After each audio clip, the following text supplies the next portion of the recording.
लाठी भाज रहे आपके गार्ड को नहीं पता था कि ये लाठी हम पर नहीं बल्कि उनकी नाकामयाबी पर पड़ रही है, क्योंकि अगर सूबे के सबसे बड़े अस्पताल की स्थिति यह है तो वहां का स्वास्थ्य व्यवस्था कैसा होगा इसका अंदाजा बहुत ही आसानी से लगाया जा सकता है।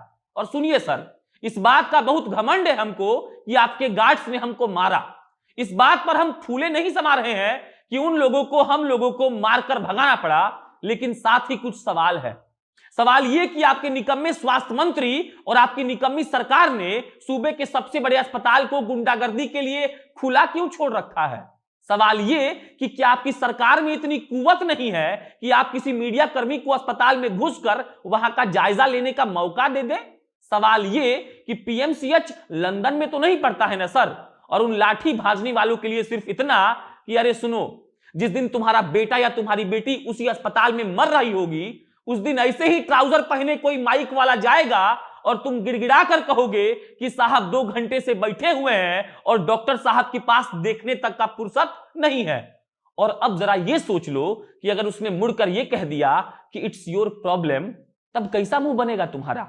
बहुत फोन आया हमको, सब लोग सांत्वना दे रहा था, लेकिन पता है हमको क्या सुनना है? हमको सुनना है कि बिहार की स्थिति इतनी बुरी कैसे हो गई। पटना में किसी पत्रकार को पीट दिया जा रहा है और सबसे बड़ी बात तो यह कि वो अस्पताल था, पब्लिक अस्पताल, जहां पूरा बिहार जाता है। और अब नमस्कार, मेरा नाम प्रशांत राय है और आप जनता जंक्शन का स्पेशल सेगमेंट कटाक्ष देख रहे हैं।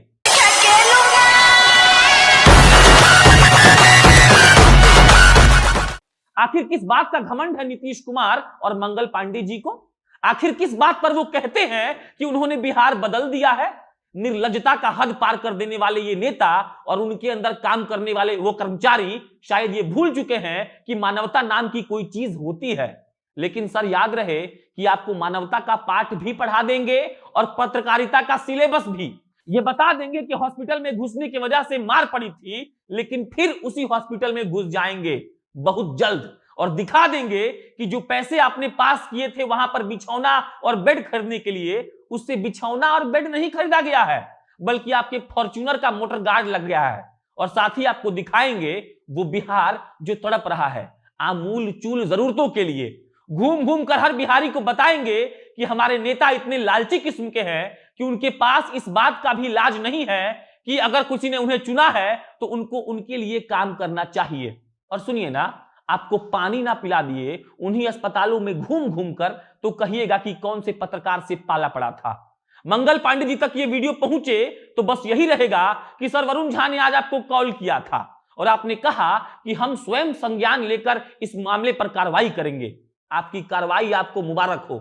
आप ही ने तो एक पुलिस वाले को इसलिए सस्पेंड करने को कहा था क्योंकि वो बेचारा आपको पहचान नहीं पाया था। हाँ हाँ सर, याद है सब। ये भी कि आपकी सरकारों ने हमारे सूबे के लिए क्या किया है और ये भी कि आपकी नीयत और सोच कैसी है। कितना जगह घुसने से रोकिएगा सर? अब तो वहां वहां घुस जाएंगे जहां आप सोच भी नहीं सकते हैं और खोद कर निकालेंगे वो स्टोरी जो आपने दफन कर दी है अपने फाइलों में। और तब आपको पता चलेगा कि लाठी नहीं मारता सब तो कितना बढ़िया होता। बाकी एक बहुत क्लीशे सा कहावत है कि आप हमारा हाथ तोड़े हैं, हौसला नहीं। हमारा वाला ये रहेगा कि हाथ तोड़ दिए हैं तो धोने में दिक्कत हो रहा है, लेकिन याद रखिएगा सर, ये कष्ट आपके सारे पोल खोल देगा जिसके लिए आप समझते हैं कि आप बचकर निकल चुके हैं। अरे बिल्कुल नहीं निकलने देंगे। अमित शाह जब संसद में बोले थे ना कि जान लगा देंगे ऐसे कैसे, वही डायलॉग आपके लिए रहेगा और आपको तो हम क्रोनोलॉजी ऐसा समझाएंगे जिसका कोई हिसाब नहीं रहेगा सर। और जानते हैं खास बात क्या रहेगा? नियम और कानून में रहकर कैसे पत्रकारिता की जाती है इसका उदाहरण ना पेश कर दिए तो कहिएगा। इसी टूटे हाथ के साथ घूमेंगे गांव गांव और बताएंगे कि आपका क्रेडिट कार्ड योजना कहां तक पहुंचा है।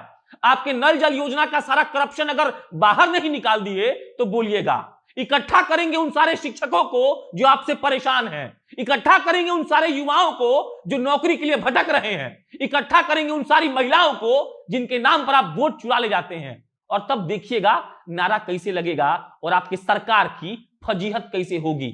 और गार्ड साहब लोग, अगर आपके बेटे को नौकरी नहीं मिले तो कहिएगा, आपकी भी पैरवी कर देंगे।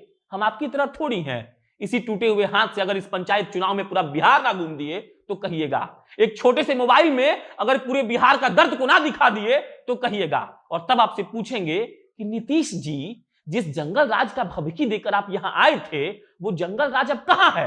क्या अब वो महाजंगल राज में तब्दील हो चुका है? तब जवाब दीजिएगा जनता जनार्दन के सामने।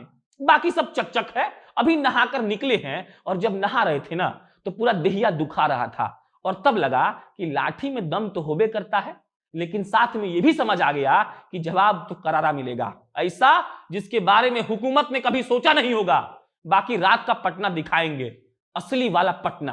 तैयार रहिएगा। धन्यवाद।